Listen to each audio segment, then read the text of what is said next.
The topic of the conference, as you know, is the Berlin Economic Forum, Sustainable Economies, Sustainable Technologies, Sustainable Industries. And I'm very happy to have here a very interesting panel of experts. First of all, we have Dirk Niebel. We all know who he is. He's been very active. I think one of the most actually maybe the hardest working advisory board member of the weekend, chairing the entire Berlin Economic Forum. We are really grateful to you taking the time and also an extremely busy travel schedule to be here, to take the time. We see that really is also an investment in the Institute, for which we're very grateful. And I think you've got a great overview of really all the discussions for actually the last few days. I'm also very happy all the way to my left, Professor Richard Davies, who is the Vice Chancellor of Swansea University, which is equivalent to Rector of the university. So he was saying he doesn't have the power apparently, but he does all of the work, as he had discussed it earlier. But I think it's great to have you here also as an academic, someone also in a leadership position in academia, to offer us your reflections and perspectives. Where did you see important topics emerge? Where do you think we should underline certain points from the topics? And I'm also very happy to have Mondas Metaxas, the CEO of the Cyprus Stock Exchange. As you all know, Cyprus is a country we're working very closely with, and I think especially your perspectives from the financial sector will be very important. This is an issue that is really directly relevant to markets, to stock exchanges, and to the financial situation. So very happy to have the panelists here. And I'd like to begin perhaps on my left. I know Professor Davies has an engagement, so he won't be able to be with us for the entire conference, but I appreciate you still agreeing spontaneously to join us for this discussion. I'd love to hear from you, some of your own reflections as you see this topic, sustainable economies, sustainable technologies, sustainable industries. Is this just rhetoric? Is sustainability a word that is just being used and misused? Does it mean anything anymore? And if so, where do you see opportunities for us really to move forward and make contributions to this broader field of sustainability? Well, thank you very much indeed. That's a simple question to start off with. I've always been struggled by the term sustainability because once it became a popular term, people use it just as a way of convincing others that something they want to do is really good. So if you connect the word sustainability to anything, then it becomes automatically something desirable, something good in a political or economic sense. So we have to ask a lot of questions, I think. We have to ask what does it mean in different sorts of applications? And in the most extreme case, we know that the planet isn't sustainable. The sun will run out of energy and so on. So there are some long-term changes as well as short-term changes we can do very little about. But sustainability in terms of minimal use of resources, trying to make sure that at least the generations that are coming get similar opportunities to use the resources of this planet as we do, then we're getting into something that we can take seriously and something that we can really ask questions about. The problems that I came in on, and I came in my talk, was the degree to which technology can actually resolve some of the real genuine sustainability issues that worry us all. And of course, the big one, I suppose, is carbon. To what extent do we deal with the issue of carbon and therefore climate change and damage to the planet? To what extent can we deal with that through technological innovation? And to what extent can we do by changing our whole lifestyles and going back to simpler forms of living, in a sense, and demanding lower levels of personal consumption. Now, the dynamics of the world is such that we're not going to be able to contain personal consumption because of the huge growth of massive countries and their growth rate outside Europe. So in a sense, we can only be optimistic if we believe that technological advance is going to be able to produce some very significant changes in coming years. And it's, in that sense, I was very positive, and I think it comes of working in a university where you're surrounded, as I am here, by so many young people who've got their life in front of them, who are excited and enthusiastic about making the world a better place. And we've always wanted that. I think my generation have made a bit of a mess of this at times. I know we haven't always got it right. And we always blame others. We always blame the bankers, or we, blame the politicians. But none of, previous generations haven't always done a wonderful job at this. But it is this optimism of youth, which I find so powerful.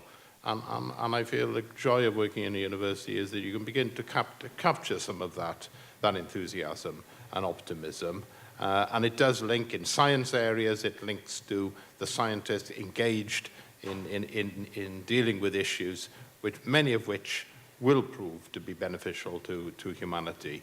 But it's other parts of the university as well. What are arts and humanities about? And we must never forget that we require a cultural context to be humans. We are defined by cultural contexts. And how do we get strength from our roots? It is through the qualities of life, which are often find expression through arts and humanities rather than through mathematics and science. So there's a breadth of excitement and enthusiasm in universities. But I just want to move on to one other theme, because what have I picked up from the conference, and what have I picked up from the various sessions? First of all, you have to work hard, because we all came to talk about our enthusiasms. The audience has to connect those enthusiasms to build a full story. We provided the chapters, but it wasn't clear how those chapters fitted together in the book. And the audience had to do that. It really was quite challenging, I think, for the audience to be able to make those links. But and we all did that in our own way, I'm sure. The thing that came through to me is something that Mark was just emphasizing this morning again, was the issue of trust. That particularly when you're looking at diplomacy, ways of negotiating together in whatever sphere, whether it's in banking, whether it's in politics, whether it's in universities, whether it's in business, whenever you're negotiating together, trust means that you make more progress than lack of trust. And it's an adage in the business world that I'm always impressed with, because those of us who work much closer to the public sector don't always understand this. We think of business driven by harsh capitalists where only money counts. In fact, if you talk to industrialists, they say, well, we just do business with our friends. That's how we succeed. We succeed by doing business with our friends. They haven't got time to deal with their enemies. They create friends, and they trust each other. I think that was a theme that was coming over in other walks of life and in other areas, and it seemed to underpin a lot of, without being defined as cultural diplomacy, that seemed to come through in a lot of what other people were saying. And underneath so much was some sense of trust. Now, all my experience of life, I've spent most of my life in university work and some time in industry, but most of it in university work. But looking back, I've had amazing experiences because I've always worked with people I trust. I've genuinely been that environment. I haven't been a diplomat. I haven't been somebody who's had to threaten other people with dire consequences if they do such and such. I've always been in a situation where you deal well with people in terms of trust. And I've only, I think, as a result of this Congress, realized just how significant that has been through my life, and how it goes past, it actually is a concept that goes through so much of what other people were saying. It's a very simple word, trust. It's an easier word than sustainability, because I think we do all understand what we mean by trust. If we've got trust, well, then we can negotiate, we can argue, we can debate. And that, in a sense, resolving issues through debate and often argument. I don't agree, why not, because of this and that. We do that all the time in academia. And you don't usually give in at the time. You usually think about things and come back next day and have another stage of the argument. But because you trust the intellectual ability of the people you're talking to, and you eventually come through to some compromise or something that you can live with as a result of those debates and arguments. And again, I think it's trust. So anyway, it's an incredibly simple message, which I think you knew all along, Mark. but it's one that I've learnt. Thank you very much. No, I think that was a very helpful contribution, and again, a reflection based on many of the discussions of the last few days. Mr. Niebel, the last few days, you have had maybe the best perspective out of all of us to really get to know, all of the speakers, hear many speeches. Of course, I don't want to ask you to summarize, so that would take probably at least the rest of the day. But as we think of this topic, sustainable economies, sustainable technologies, sustainable industries, what are some of the themes and the questions that really emerged to you as being of importance the last few days? Or, what maybe caught you by surprise? What would you like to draw to our attention, perhaps from the discussions that really got you thinking differently a little bit the last few days? I think through all the discussions we had, through all the speeches we heard, one issue was missing: sustainable politics.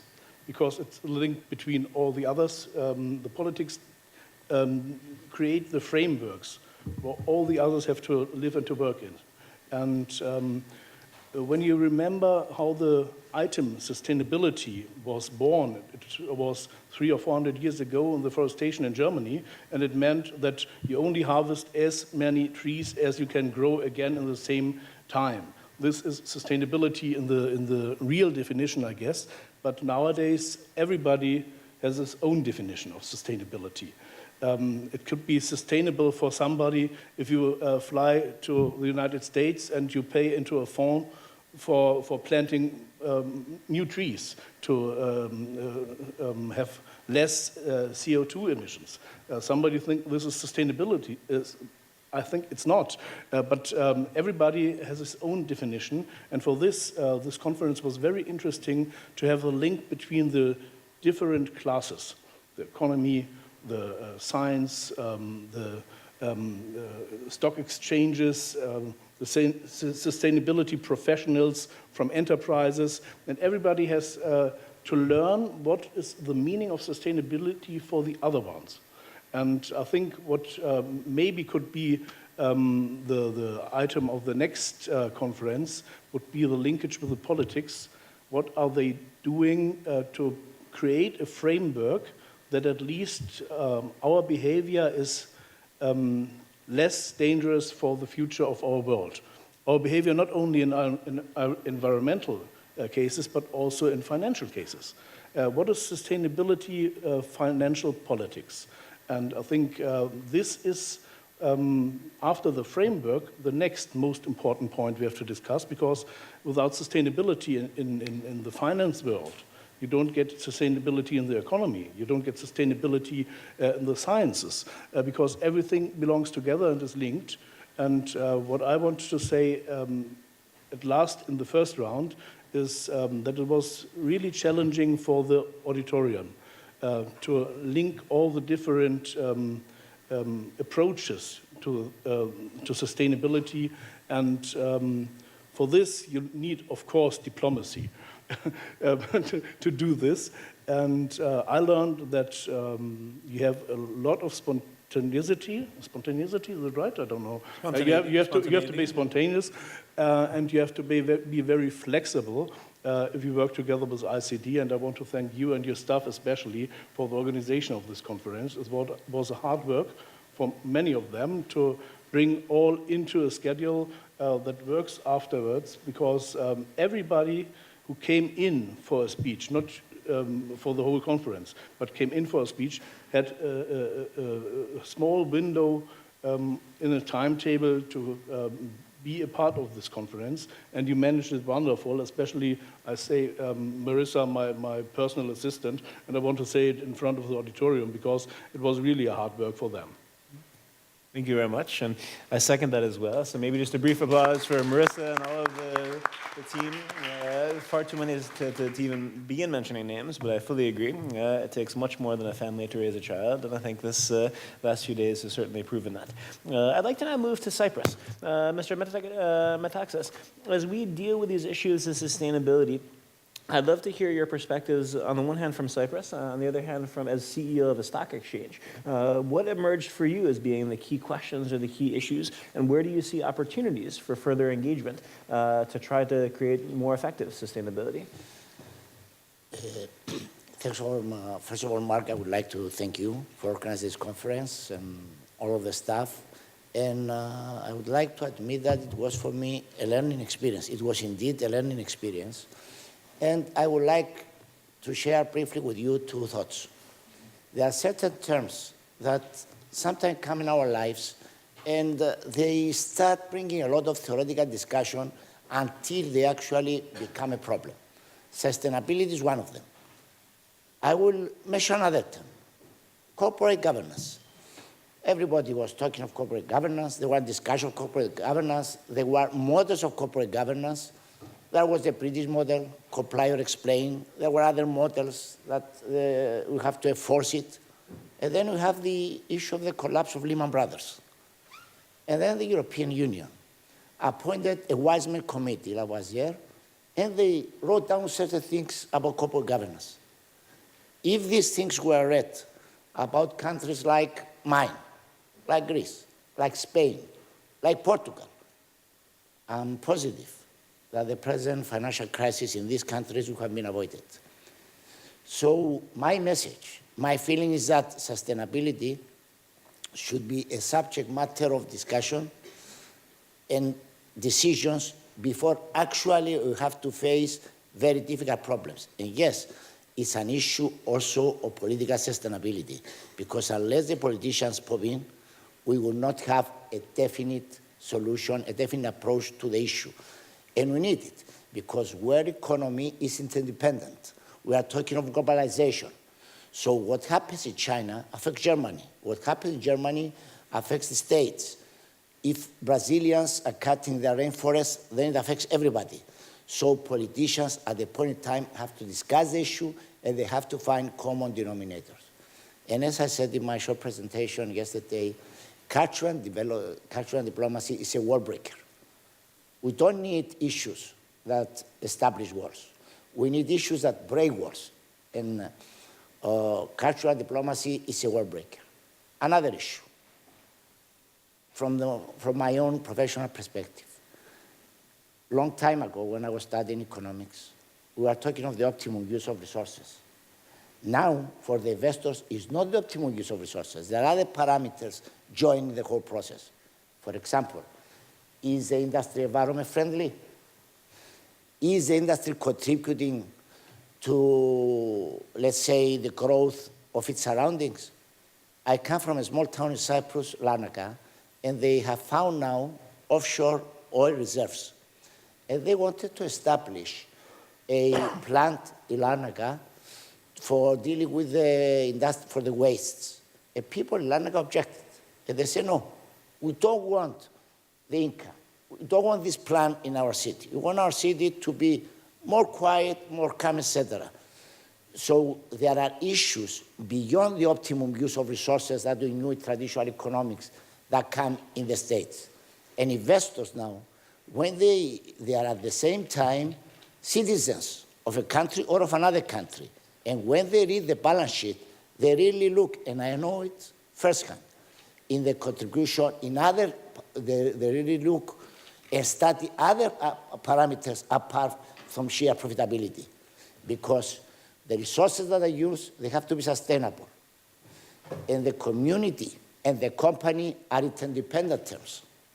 So sustainable growth and sustainable development are very important elements, are very important issues, and I strongly believe that they should be the issue of sustainable diplomacy, as it was very well suggested, and they have our politicians, our decision makers, our community leaders, they have to discuss these issues before they really become a problem, like the issue of corporate governance has become. And now, in my country, after the collapse of the banking sector, they're discussing of corporate governance in the banks, but it's too late.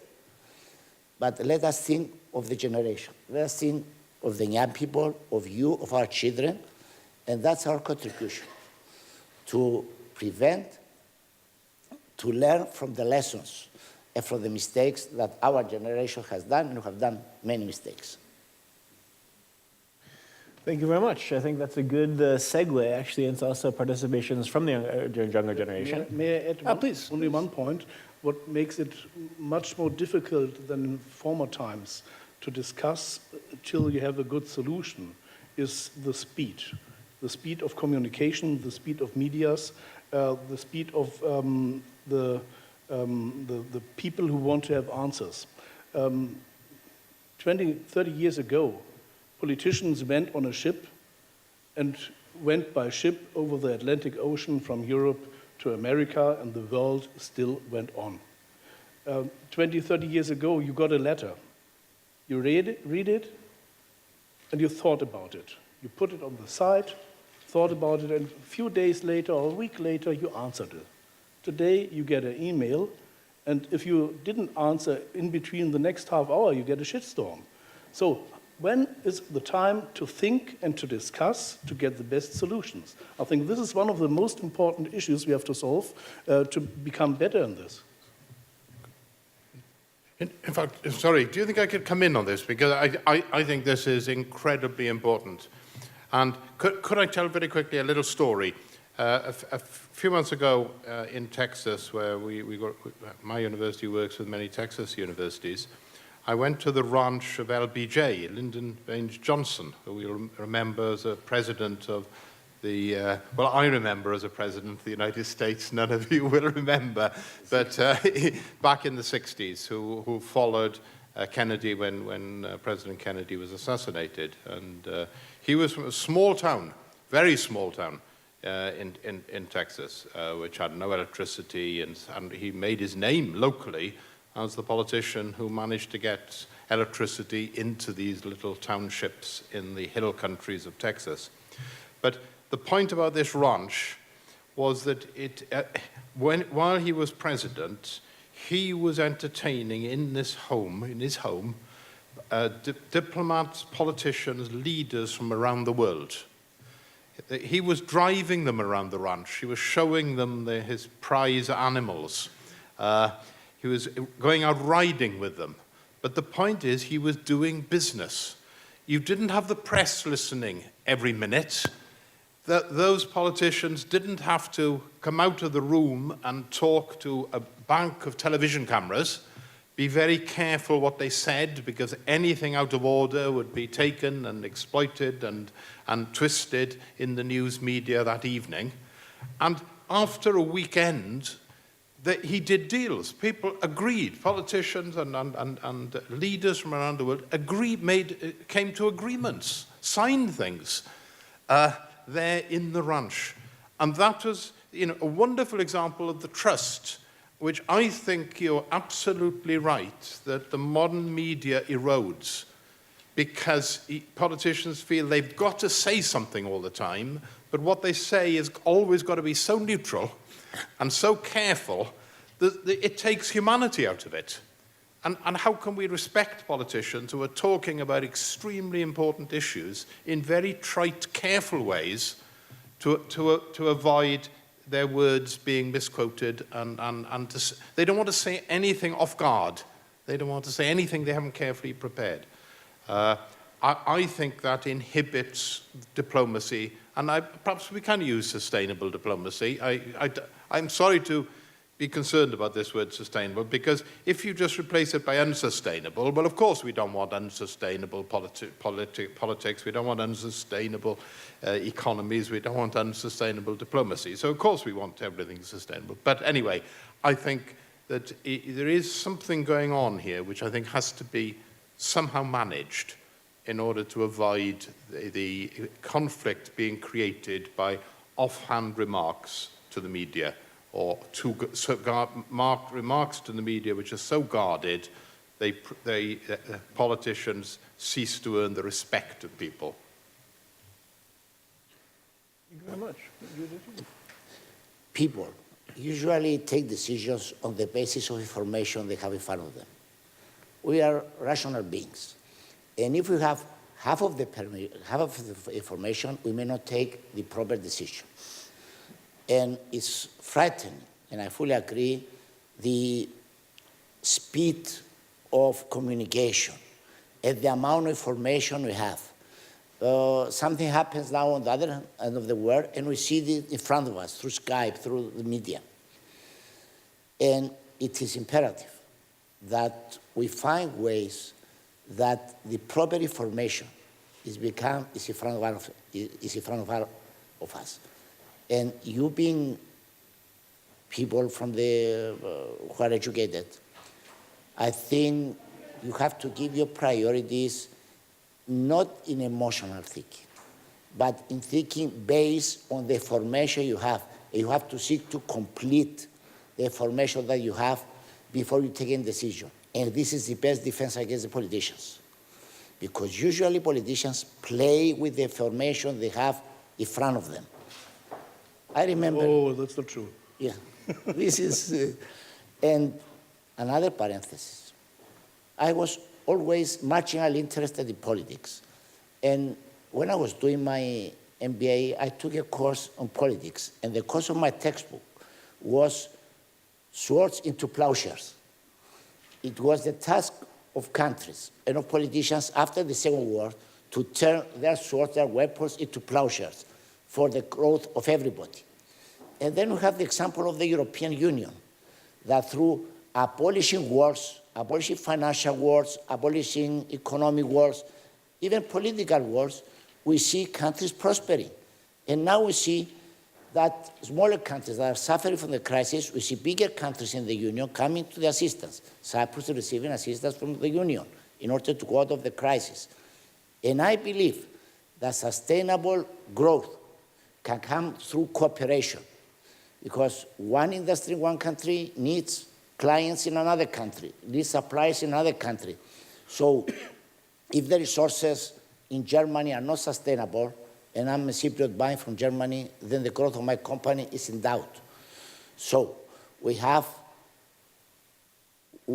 have, when we sit in front of TV sets at night, to say, that's not of my concern. It is my concern.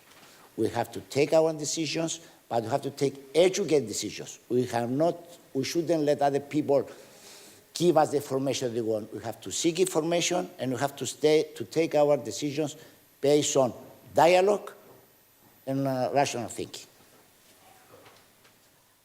Did you want to respond, Mr. Niebel? No, it's only what he said about the politician.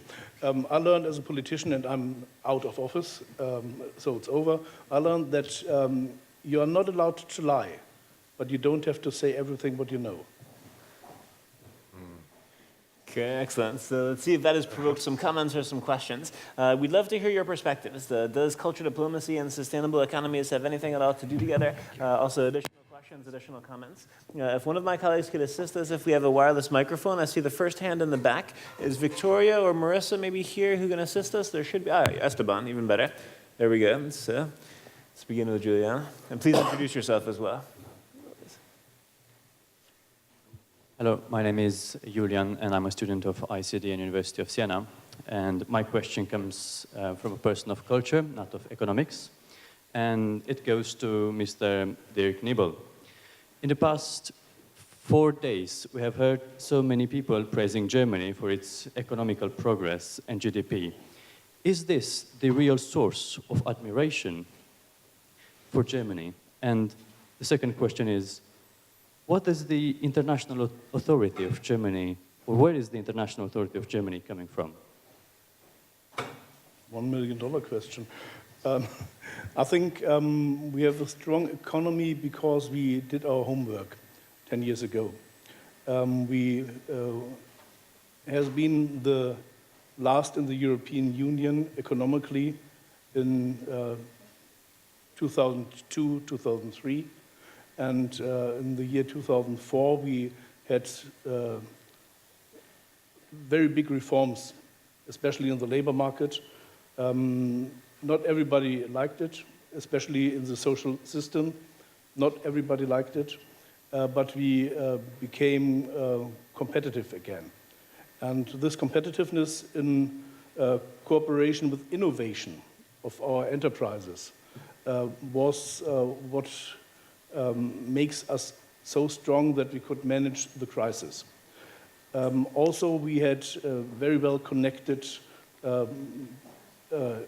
science, economy, and politics. And I'm with you, Mr. Davis. The basis for this is trust.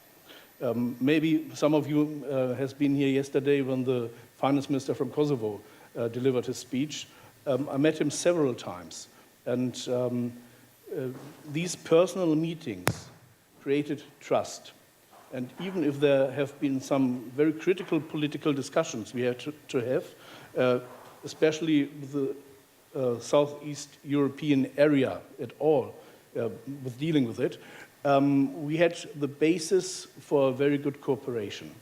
And that's what's very useful and needful. And for this, also a conference like this, an institute like this, is helpful to create trust over borders.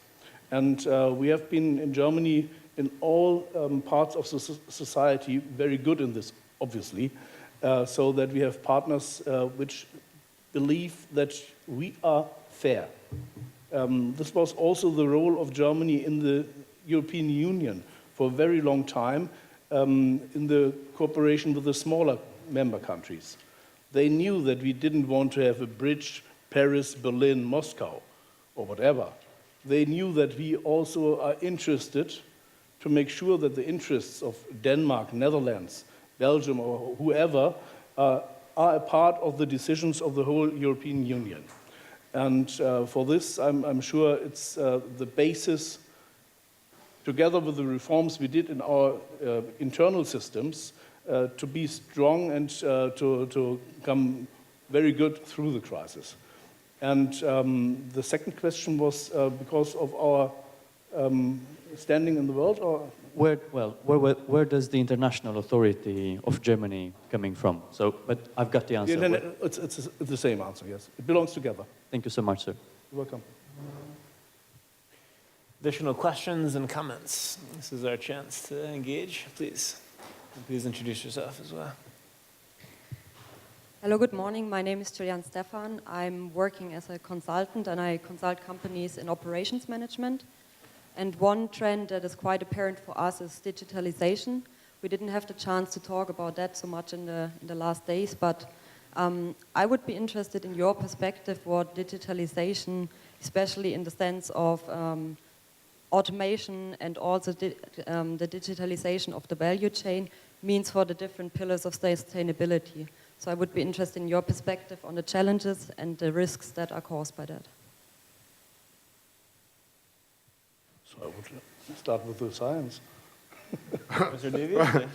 Well, I must admit, coming from my optimistic position that I've made clear now several times, I don't see the real threat here in digitalization, and it's just we have different ways of dealing with information.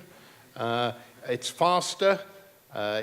Whether it's more permanent or not is a bit of a question mark, but it does open up opportunities as well as challenges.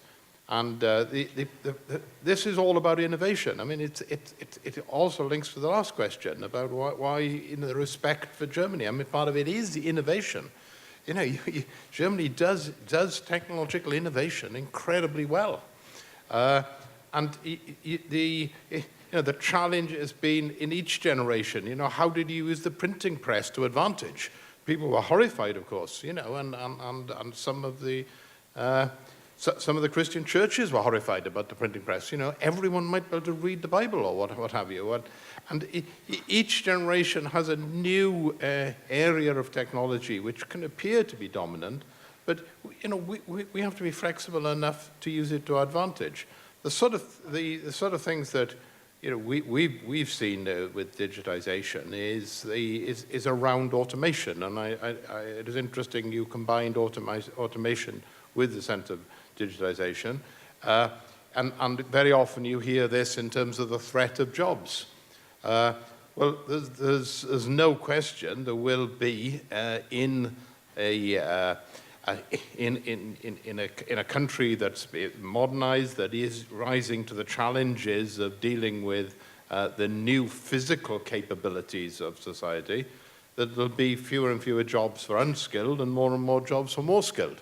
But and that's something which we should be well placed for.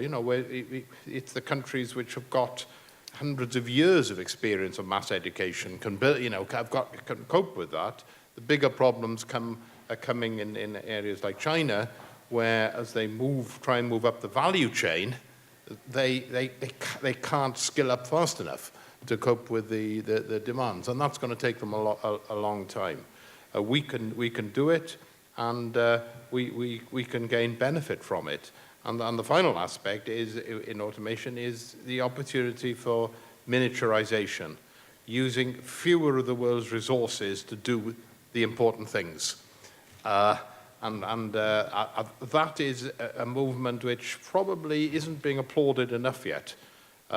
And the way in which science is allowing us to get away from using some of the very scarce materials that came in the early days of digitization and automation and the transistor and so on, to use more ubiquitous materials to do similar things, possibly even just carbon, as in carbon tubes, to do some of the things that you had to have all sorts of rare metals in devices to do just a few years ago. So huge new opportunities. It's going to keep the techies for years and years heavily engaged with things to do. When I was in the high school, we were being taught classical Greek. For us, it was a foreign and difficult language. But there were certain things that we learned. There was a philosopher hundreds of years ago called Herodotus, and he said that we have to accept that everything changes. We have to accept that everything will change, and change is inevitable. He proceeded in his thoughts hundreds of years ago, saying that countries or societies or states, because those days were the days of the nation state, will grow and prosper if they can go along with change. So it's inevitable that you have to go along with change. In Germany, has managed not only to go along with change, but it managed to be part of the change. And at the same time, digitization and automation opens new opportunities for smaller nations. I can give you an example from our exchange. A few months ago, I found out that there were in Cyprus the CEO and the chairman of one of the biggest internet gaming companies in the world, who were seeking to find a listing in a major European exchange. When the crisis started in Cyprus, we have the total collapse of the banking system. So as a stock exchange, we didn't have too many things to do. So I had to ask my colleagues to automate as much as possible. And when I made a presentation to them, I told them that to apply for us, the criteria are the same, the questions to be asked are the same, but you can do it remotely. You can do it through the internet, and you do that and that. You have electronic signature. And we got that listing, which for us was a blessing at the time. So automation, digitization open new opportunities. Yes, there will be problems. People will lose their jobs, but other jobs will be created. We have to have as a fact that change will happen. Change is inevitable, and individuals who follow change, they will be successful professionally, and individuals who say, that's all I have learned, it's over. At the point in time, they will be unemployed. The same happens with nations. And a comment about Germany. The European Union is like a partnership of nations. In every partnership, there are leaders. And in partnerships, you have one partner who is good in innovation, another partner may be good in management. And if everybody is good, the partnership will progress. In Europe, we need leadership. And Germany, at this point in time, provides leadership for the other nations from a number of perspectives. And this is for where the answer to the second question, where that Germany gets international, let's say, acknowledgement. When you refer many times, I have studied what Deutsche Börse is doing, what Stuttgart Stock Exchange is doing. And we got valuable lessons from them. So Germany, at this time, is providing in certain areas, not in all areas, the needed leadership for other nations to follow. Thank you. It's very nice to hear, but sometimes we are really afraid about our leadership. because we also had the parallel conference about the fall of the wall, and Germany don't want to rule the world anymore. It's over, hopefully. And sometimes because of the history, we be very restrictive to get into the driver's seat. But sometimes we have to do it to have a progress, of course. But digitalization is like every new development, a risk and a chance. I think, starting with something new, with the risks, it will be a risk for data security, especially for personal data, because I notice I've got 3 sons, 24, 19, and 14 years old. I notice how they use the informations and new communication opportunities. And during I have been in their age, everybody thought, don't say too much about you. Nowadays, everybody's posting whatever he or she can. And all these data can be used. Can be used for secret services, okay. Can be used for criminals. Can be used for mobbing. Can be used for whatever. So it's a risk, and we have to deal with it to make sure that we become some rules, not technical frameworks, but legal frameworks, how the data you're collecting can be used, are allowed to be used. But digitalization is also a wonderful opportunity, especially for not so industrialized countries like Germany is one. Because innovation in the past, and maybe also in the present, normally was to create a better product. Nowadays, with the digitalization, innovation is to see who uses a good product, what happens with the product, what business can you create round about the product which was not there before, only because of the knowledge of the data. And this is the positive development of digitalization. So if industry will become in so-called industry 4.0, I guess, 4.0 or something like this, if the industry will be digitalized, there will be created new industries. Maybe in countries where we don't think about in the moment because they don't have factories, they don't have maybe the skilled working force, but they have a few intelligent persons which are able to use the data and find the next customer who bought one of the products of one of the old industrialized countries, and the new one knows what he is doing with it and where the lack of consumption in the case of using this product maybe is. And so he can get a new market. And I think this is a very good chance for smaller or developing countries to become a very new creative industry in their own country. Speaking of new technologies, I'd like to take this opportunity to invite another panelist to the stage. I think it's very important to add to the discussion, Mr. Mokhtar Mahiri. Mr. Mokhtar Mahiri is the President Director General of Intermetal in Tunisia. And I think as we are here with actually 4 developed democracies, speaking about this, I think it'd be very interesting to invite also Mr. Mokhtar to join us from Tunisia. We really have so much of the world looking at Tunisia now as really a country that many are saying is succeeding in terms of the new constitution, in terms of the new developments. I think there's an extra chair my colleagues had brought down, or I'm not sure. Mark, I have to go. Or we could do a switch. Right. That's true, because you have to leave. All right. So It's very well timed. all right. So then let's maybe thank Professor Davies once again for having joined us for the panel. And we can invite Mr. Mokhtar. Mr. Mokhtar, I'm very happy to have you here, not only because of my close personal relationship to Tunisia. My wife, I think you all know, is Tunisian in background. But I think for many reasons, Tunisia is really emerging as many would say a success story. There was the Arab Spring, many transitions. I've heard many tell me, many experts, that this is actually one of the best constitutions in the world in terms of the new constitution of Tunisia. It'd be wonderful to hear your perspectives on the issue of sustainability, especially since we have Mr. Niebel here, former Minister of Development from Germany as well. Vous pouvez faire en français, c'est pas un problème. Ma collègue peut traduire. Mais nous voudrions vraiment vous inviter pour offrir nous votre perspective. On parle un peu des économies durables et vous êtes ici comme un représentant de Tunisie qui est vraiment un grand succès avec beaucoup de niveaux. Et ça serait très intéressant si vous pouvez nous offrir votre perspective. Et je pense que ma collègue est venue avec la traduction. Donc, s'il vous plaît. Oui.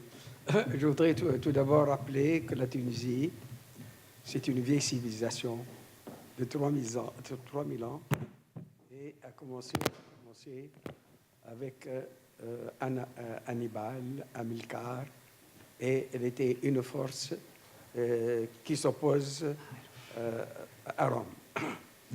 Et puis il y a eu des invasions successives. Attendez une seconde.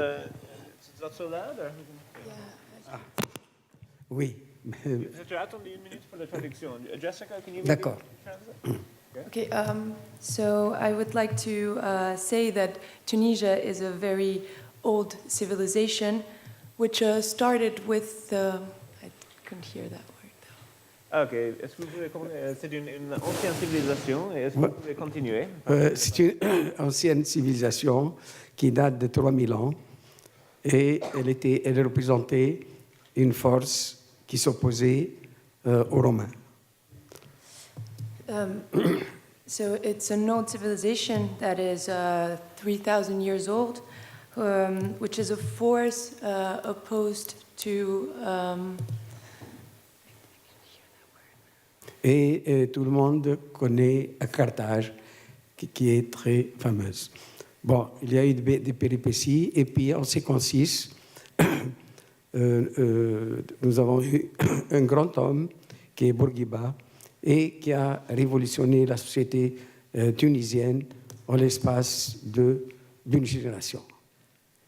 Okay, in one generation, the Tunisian society has been changed, and thanks to the Cartesian, Cartesian. Carthaginian, yeah. From Carthage, yeah. Yeah, and well, yeah, that's what. Okay. Et il a pris des mesures révolutionnaires qui n'étaient pas appréciées par le monde musulman, à savoir l'interdiction de la polygamie, ensuite la généralisation de l'enseignement, et puis la limitation de la naissance, planning familial. Et ces trois éléments ont révolutionné, disons, la société tunisienne, comme j'ai dit, en 2 générations.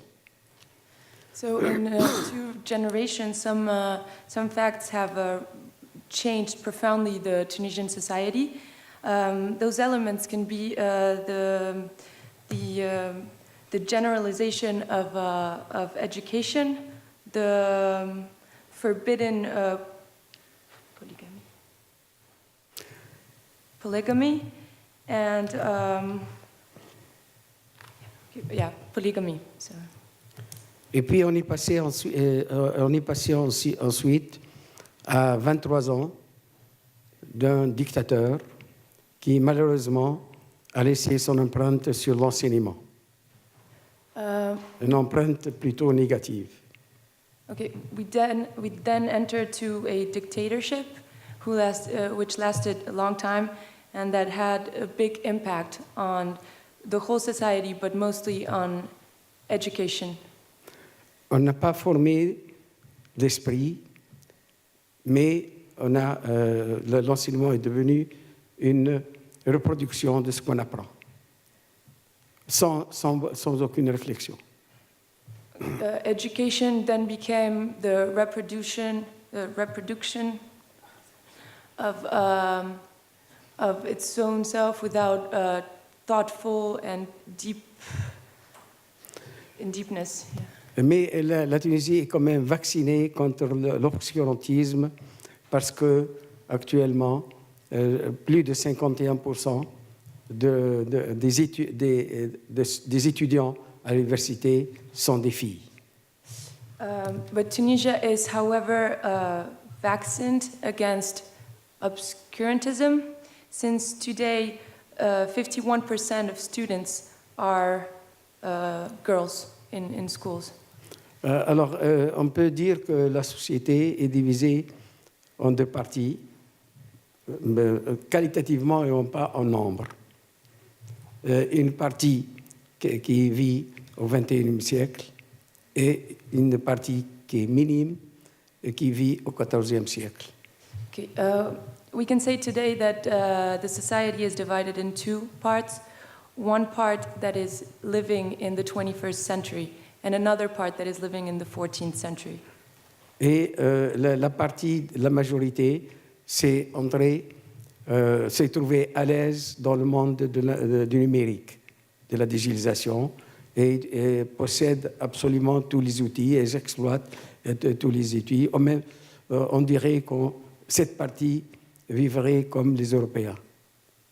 The vast majority of the society is very familiar with digitalization and lives in today's world and has every tool to participate in this big change.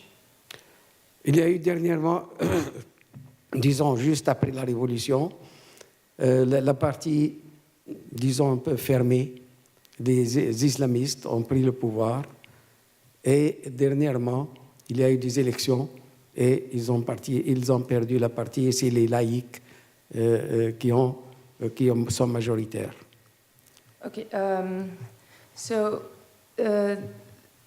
during the revolution, during the last elections, the Islamists lost the power, and now it is the laïcs who won and who are in power.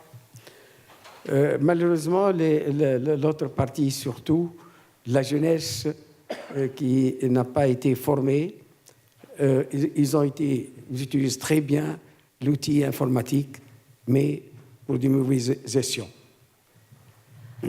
Okay, sadly, the part who wasn't educated and formed is having problems today, using computers and all new technologies. Mais tout le monde est optimiste et je pense que la Tunisie va vaincre ses forces du passé et va vivre au XXIe siècle. Je l'espère, du moins. But I think Tunisia will take its strengths from the past and its force from the past and will go forward. At least I hope. Come on, please. I would like to add a few points about Tunisia. Because Tunisia was one of our main partners in development for Germany. And in Tunisia, the Arab Spring started. And only in Tunisia, maybe a little bit in Morocco, the Arab Spring has been successful. I'm so sorry, I learned Latin at school and it's a little bit Hebrew, but no French. Just for his benefit, maybe if you could. Sorry. I didn't think we were doing also a translation to the French. I'm sorry. Can you repeat? Sorry. A little bit like. Could you repeat, Mr. Nivell? Excuse me. Could you say it one more time for us? She wasn't. I think it's so interesting, Tunisia, because it was one of our main partners in development cooperation for Germany, and the Arab Spring started in Tunisia, and maybe a little bit in Morocco, it's the only country where the Arab Spring has been successful. Je crois que c'est un intéressant exemple parce que le printemps arabe a commencé en Tunisie et c'est d'ailleurs le pays où ça a été un succès. Donc je crois que ça sera une intéressante région. Yeah. And as far as I remember, the reason for the Arab Spring has been lack of legitimacy of the leading groups in the society, and especially a lack of job opportunities for the young population. Et un des problèmes du printemps arabe a été justement, d'une part, qu'il n'y avait pas un clair une claire leadership, direction et aussi une manque d'opportunités pour l'emploi. And because of this, I'm very happy that Tunisia shows that also if you have the right legal framework, in an Islamic country, you can have a change of power without violence. Et c'est pour ça que je suis très content que dans le cas de Tunisie, on a vu qu'il y a une possibilité que le printemps arabe se développe ou à la fin qu'il y ait un procès sans violence. And coming back also to the question earlier, what can strengthen the society in Tunisia is to take over parts of the success story of German economies, especially in vocational training and the so-called dual system. They're asking a lot for this. Et ce qui est intéressant pour la Tunisie, par exemple, c'est un modèle comme dans le cas de l'Allemagne, qui serait un système dual qui pourrait marcher bien en Tunisie. Because a lot of the young people going to demonstrate against the government in the beginning of the Arab Spring had no education, no vocational training, and others had a very high academic education, but you couldn't find any job in the country. Parce qu'il y avait des gens qui sont allés aux démonstrations qui n'avaient aucune éducation, même primaire, et d'autres qui étaient très avancés. Mais en tout cas, il n'y avait pas de possibilité de trouver un emploi. So both had no perspective, and that was the reason for the political crisis in the country. Building job perspectives is one of the most important issues, and having the skills, theoretical and practical, to be successful in a job will be an important part of political stability for the country.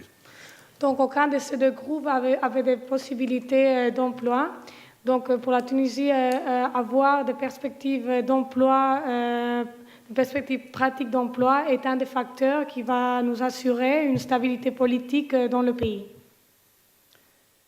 Oui, je peux répondre. En fait, la révolution, c'est le thème en arabe, Hurriya, Adela, Ushur. C'est-à-dire liberté, dignité et travail. C'est les trois thèmes. Ce sont les trois thèmes. Malheureusement, le pays était comme toute révolution. Bon, il y avait un peu la pagaille. Et il y a eu des élections. Et les élections, disons, ont mis en place des opposants. Et des opposants qui sont venus d'ailleurs, de l'extérieur généralement. Voilà. Et ils ont accaparé le pouvoir. Et le problème n'était plus la liberté et la dignité du travail, mais l'islamisation de la société. Ils pensaient que la Tunisie est laïque et il faut islamiser le pays. Excusez-moi, parce qu'il faut... vous avez dit que les trois topics... English. Non, vous avez dit les trois topics principaux, parce que c'était un peu long, le volume, c'était le travail et l'éducation. Liberté, dignité et travail. Oui. So the three main points in the Arab Revolution were the dignity, the freedom, and the work. And having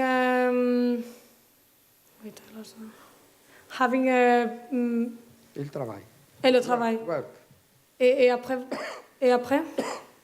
Continuez un peu. Disons, les gens qui ont pris le pouvoir ont d'autres préoccupations. C'est l'islamisation, comment accéder à 4 femmes, etc. L'ordre du jour, c'était plutôt ça. Et on a oublié le thème de la révolution. Oui. So Those were the three main topics of the demonstration: work, dignity, and freedom. But the people that were, let's say, leading this revolution have focused much more on the Islamization of societies. So they have kind of forgotten what were the main points of the revolution.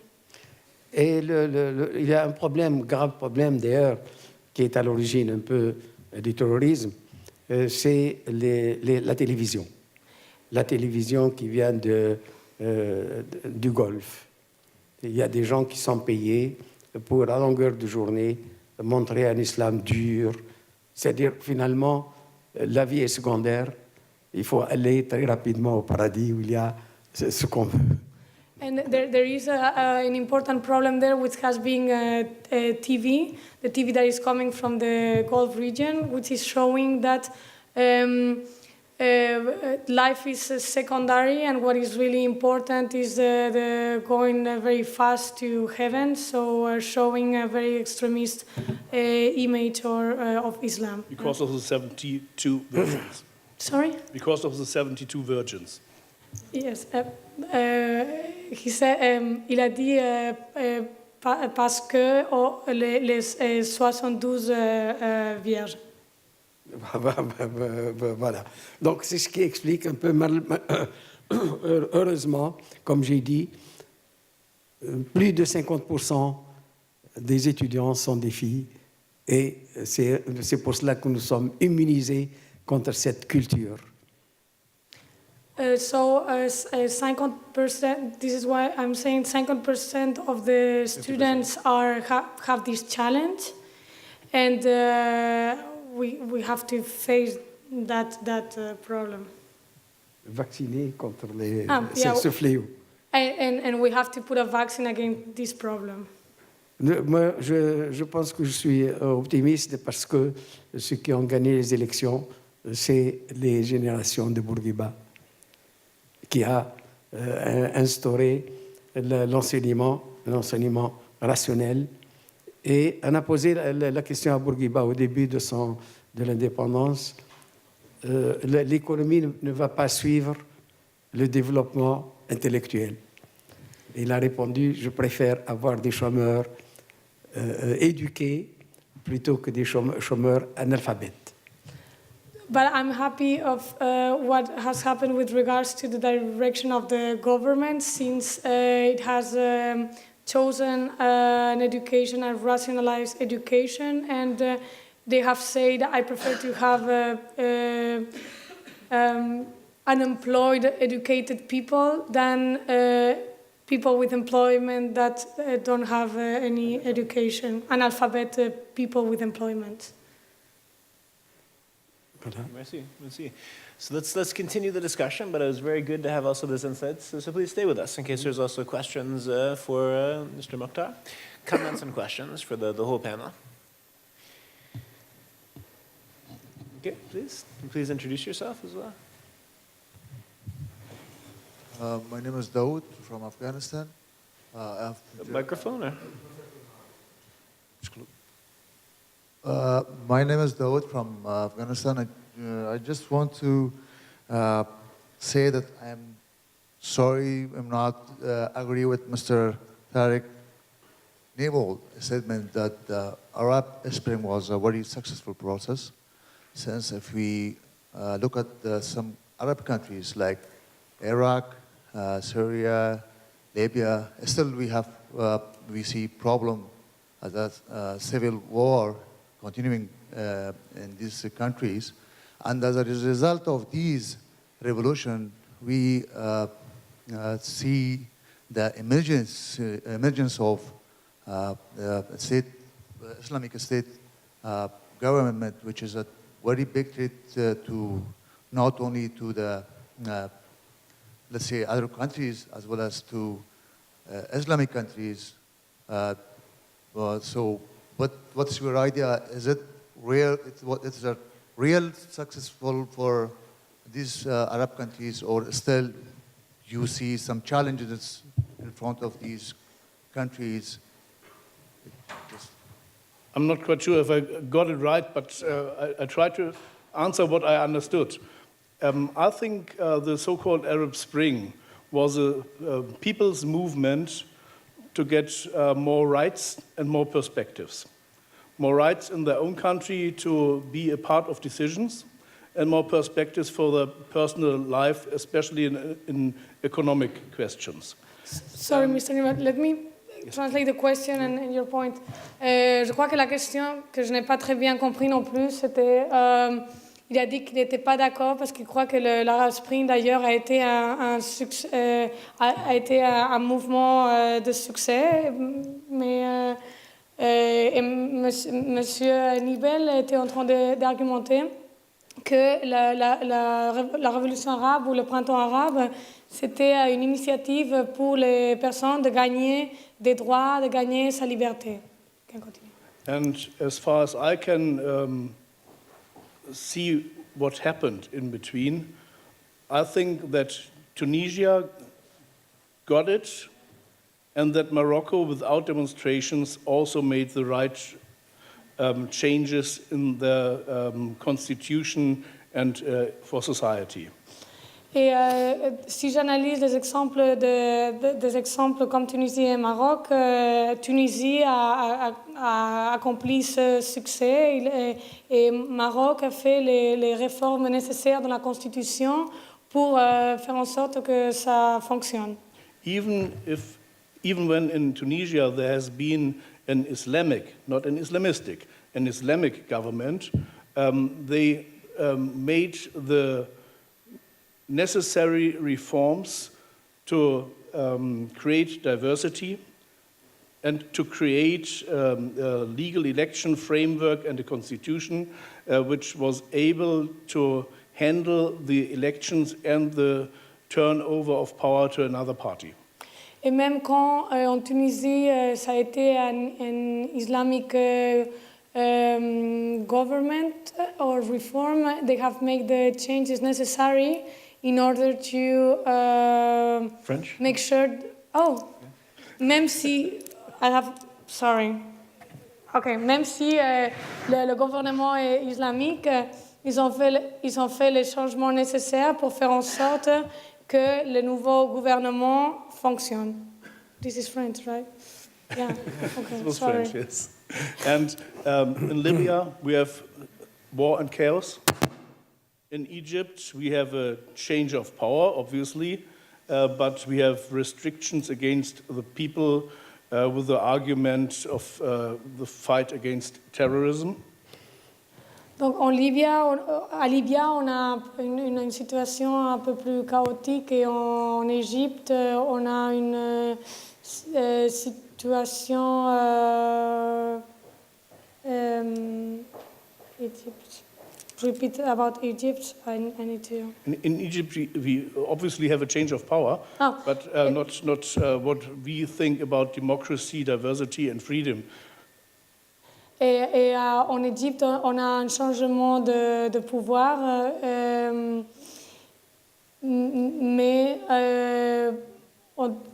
mais on n'a pas une résolution de liberté et autonomie. Liberté. Lebanon and Jordan are very fragile because of the war in Syria. Libanon et Georgia sont très fragiles à cause de la guerre en Syrie. And Syria and Iraq still, obviously, there's war. En Syrie, en Irak, nous savons il y a une guerre. And there is so-called ISIS fighting for an Islamistic state, for a caliphate.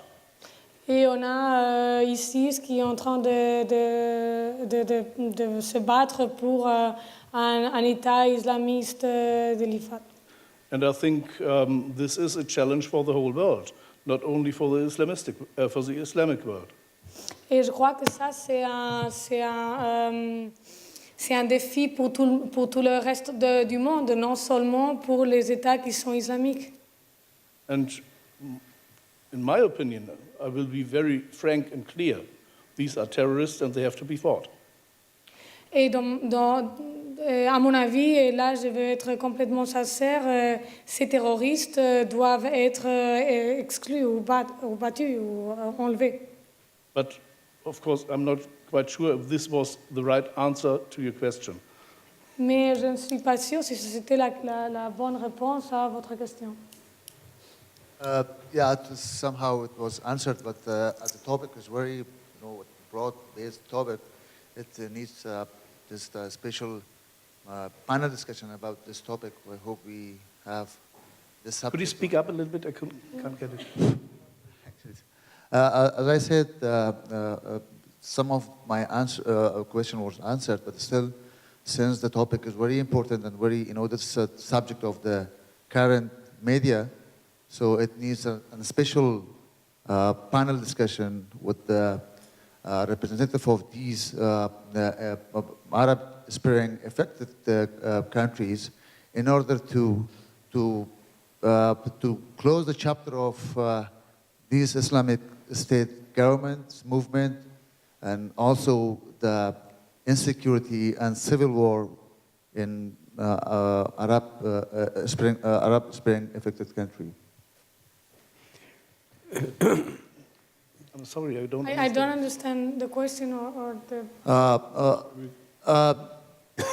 Sorry, as I want to say it very clearly with a brief that okay, you answered my question, some of my questions, but still there is uncertainty about the future of Islamic State government, which is still they are capturing some Arab countries like Cuba. The war is still continuing in Kobani, but this we heard from news that the Kobani might be captured by State Islamic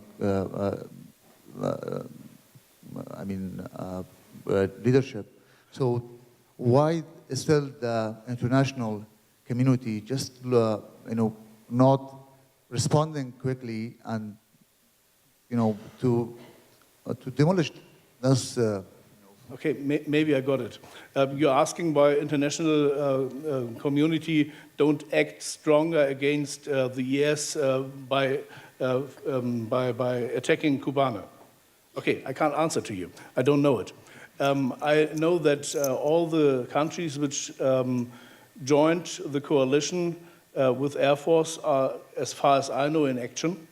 I know that Germany sent over a very long and hard way weapons, ammunition, and trainers to Kurdistan. And I know that the Turkish have a very difficult role. They are the border between NATO and IS. They have own interests because, as far as I can explain it, they don't want a Kurdish state. And this will be the next important discussion we will have internationally. If there will be sometimes a Kurdish state, I'm not member of government anymore.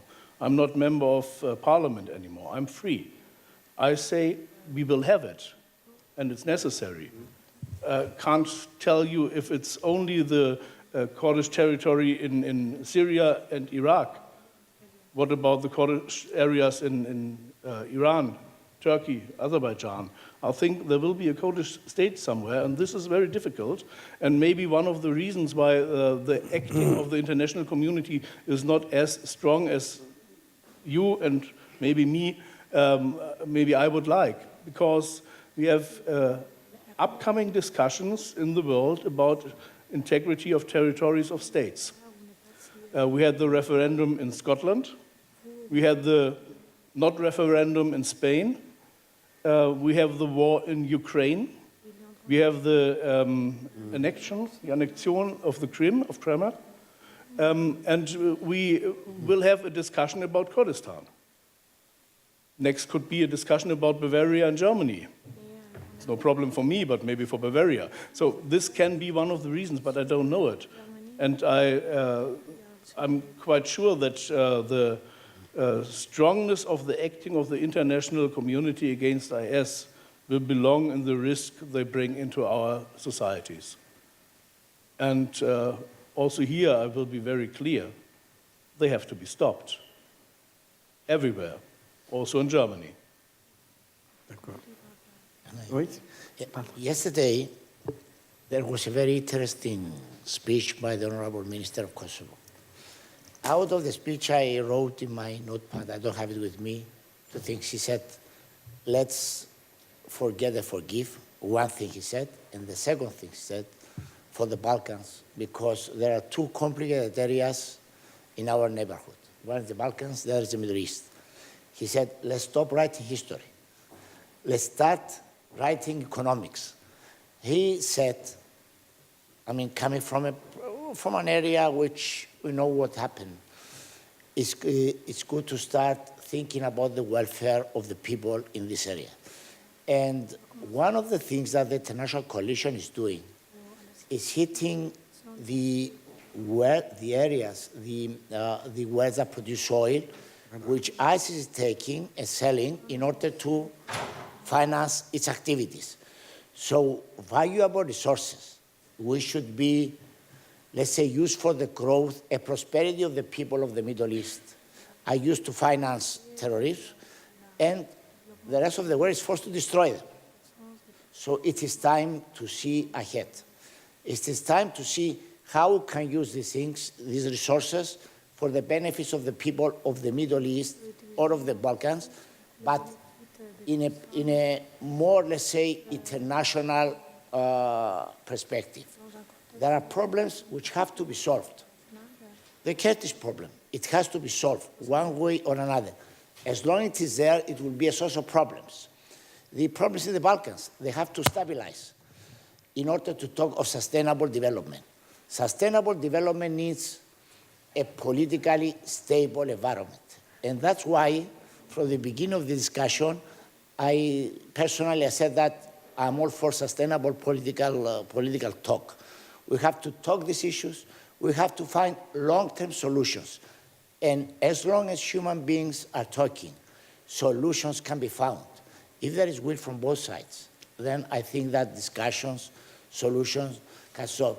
And the most important thing is that most of the people, it was said before, that are demonstrating, that are participating in these events, they don't have the proper education.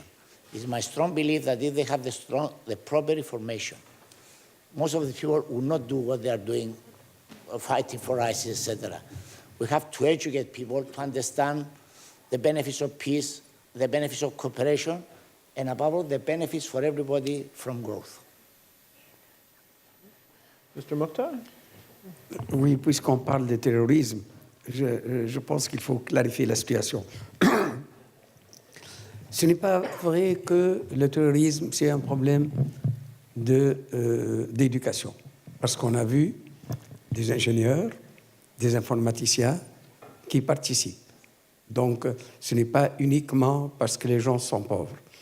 Dernièrement, on a attrapé une jeune fille de 21 ans qui a eu le premier prix en informatique et qui sert la logistique des terroristes.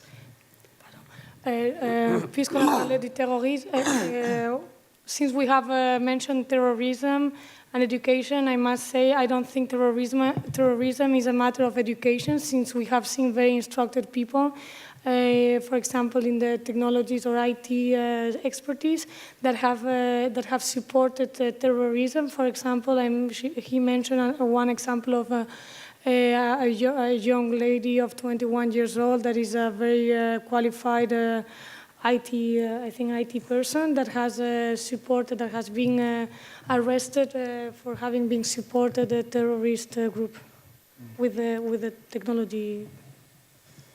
On a vu aussi un ingénieur qui est allé faire le 3e cycle au Canada, un Tunisien, et qui a voulu faire un acte terroriste au Canada. Donc, ce n'est pas uniquement pour l'alphabétisme, c'est un problème de formation, d'enseignement. On a appris la technologie, mais on ne les a pas formés.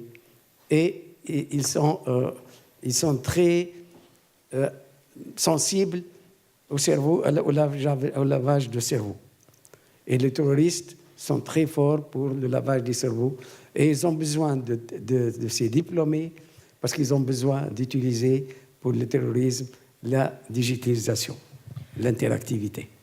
Donc, they have received an education, a very important education, for example, in the digital arts, but they have not received a proper education or moral to be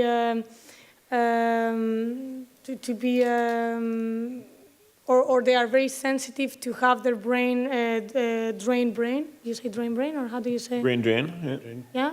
So, and obviously the terrorist group needs of these people because they need of their expertise in order to achieve their. So they have received an education, but maybe not the necessary education to not be to be enough. How do you say to have a wall against this brain drain? Yeah?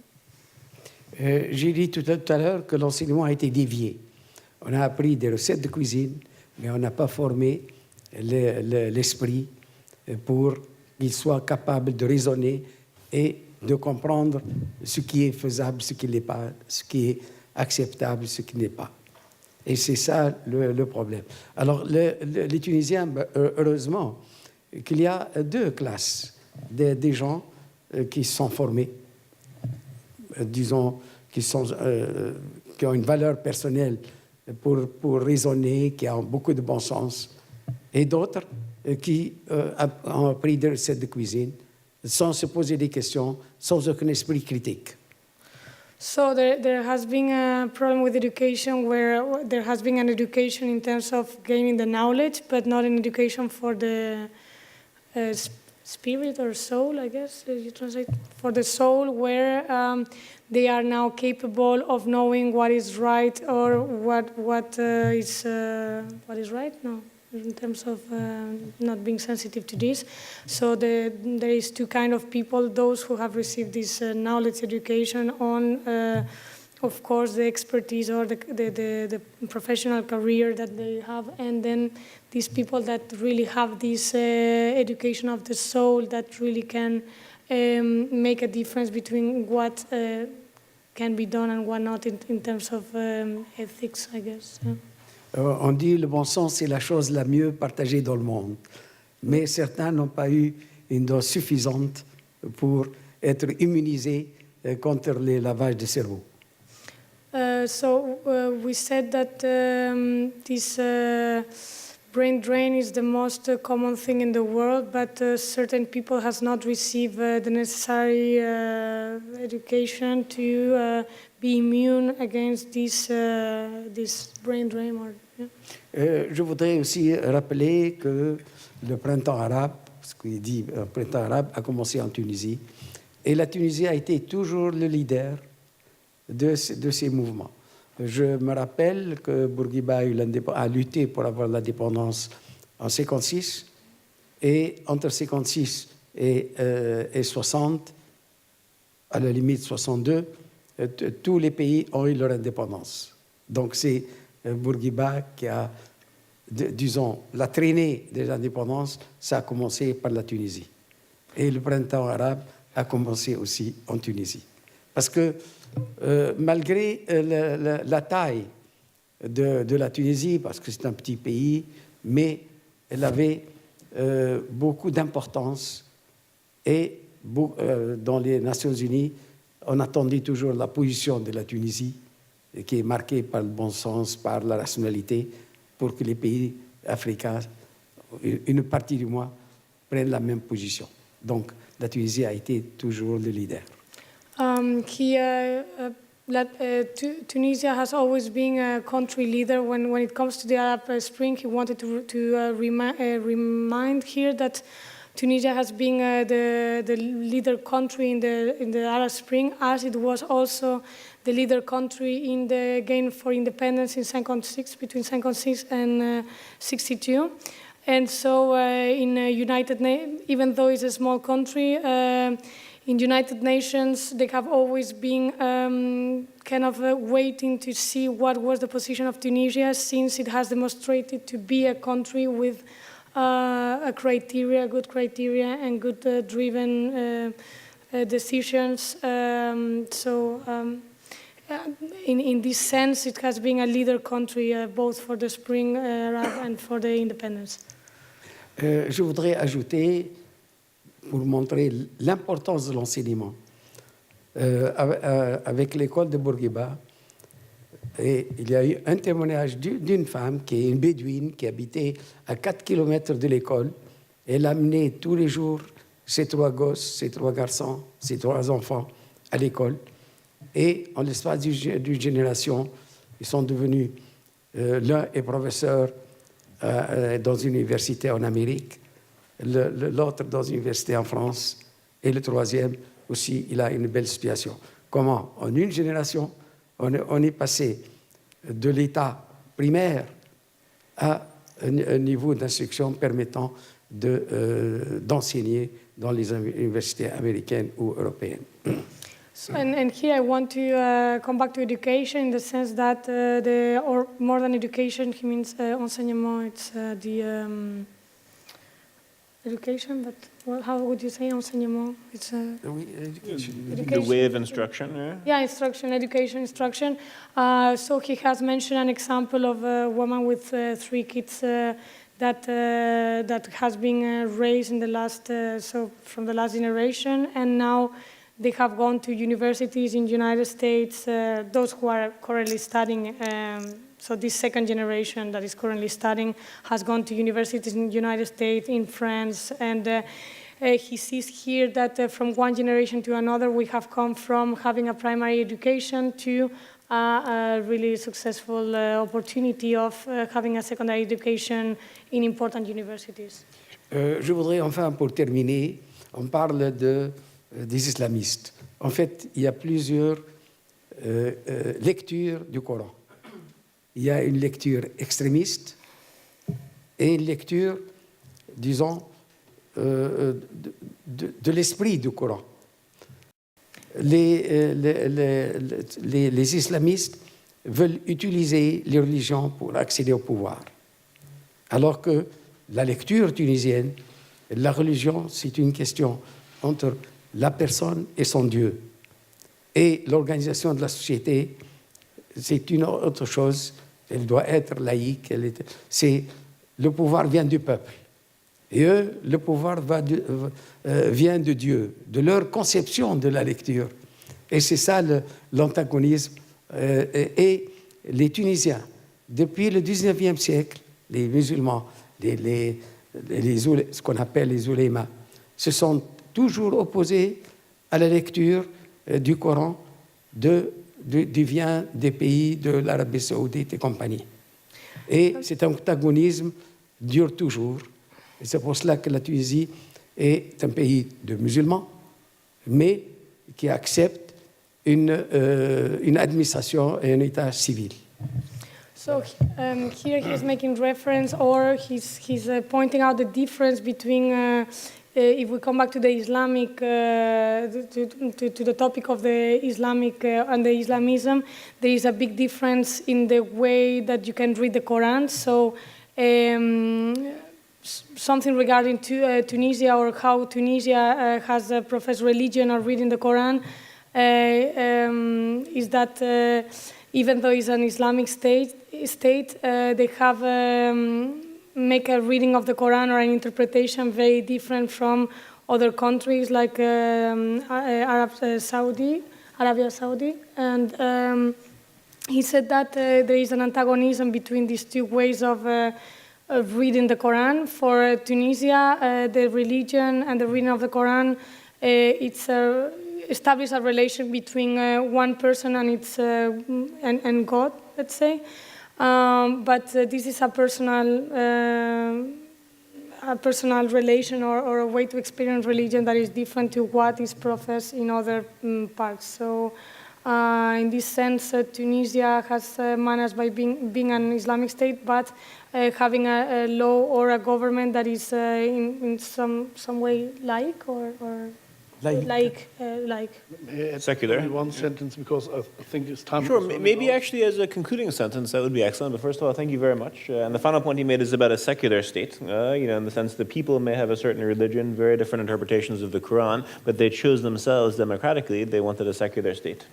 Please. I'm not quite sure if it's exactly a conclusion sentence, but in Germany, in Europe, in the Western world, we had something which is called in German Aufklärung. If I would translate it, it would be reconnaissance, but it's the wrong English word for it. It's the division from religion and state. And to become sustainable in political decisions, you have to decide political and not religious.